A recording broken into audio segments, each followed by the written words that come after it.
So you've signed up for the General Evaluator Role at a Toastmasters meeting, and you're wondering how to prepare. Don't worry, you've come to the right place. My name is Wade Patterson. I'm passionate about impactful communication, public speaking, Toastmasters.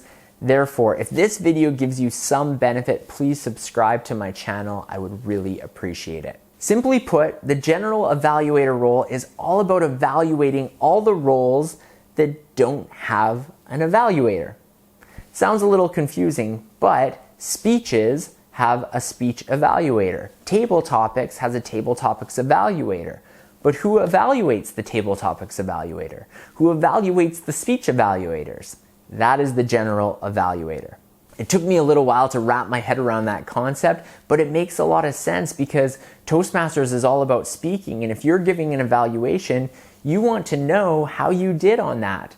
The only role that's not really evaluated is the General Evaluator, him or herself. If you are brand new to Toastmasters, the General Evaluator role maybe isn't the one that you first want to sign up for. I don't want to discourage you from signing up for it, but why I say that is that a General Evaluator should have a pretty good base knowledge of the other roles in a meeting because he or she is going to be talking about how those individuals did. You should be comfortable enough with the structure of a Toastmasters meeting that you can speak effectively to how people did in their roles. Every club is a little bit different in terms of the agenda setup. For ours, our General Evaluator goes at the very end of the meeting and it's about a 3 to 5 minute evaluation. That is short for some clubs. Some clubs have a General Evaluator speak for 10 plus minutes. So find out how your club agenda works so that you know how long you will be speaking in this evaluation role. Throughout the meeting, you should be prepared to take a lot of notes. I always suggest minimal notes for giving speeches, but General Evaluators, you need to talk about how did the timer do? How did the grammarian do? Because they weren't previously evaluated. How did the humorist or the joke master do? How did the speech evaluator do?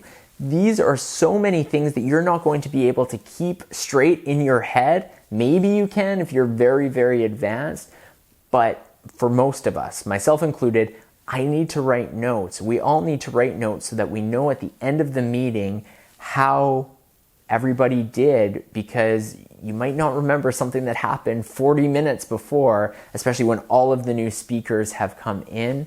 Having those notes is going to be very helpful when you stand up to give your formal evaluation. Depending on the amount of time that your club allocates to the General Evaluator role, I find that is my personal biggest challenge, is giving all of those tips, all of those evaluations in a short 3 to 5 minute span. It's a huge challenge. A suggestion is to not get hung up too early. I've seen this with a lot of general evaluations that they start with the president introducing everybody and then they start talking about the humorist or the joke master and they realize they've used up half their time already and then everyone else's evaluation is rushed. Instead, keep a good pace of a quick positive and perhaps a gift for each speaker, but keeping in mind that you want to give helpful advice, but you also want to keep your general evaluation moving so that you can keep it within the allotted time span. Because you have a lot of notes, it's going to be a little bit difficult to deliver a general evaluation without holding up your piece of paper and reading everything verbatim. But like any speech, that is going to take away from your body language, it's going to take away from vocal variety.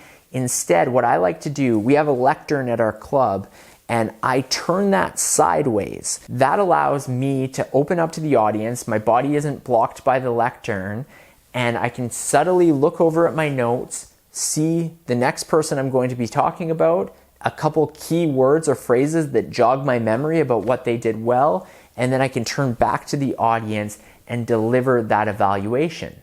You should also keep your evaluation in third person, which is sometimes tricky to do because in a smaller club, you look at somebody and you say, John, you did really well when you said this during your grammarian role.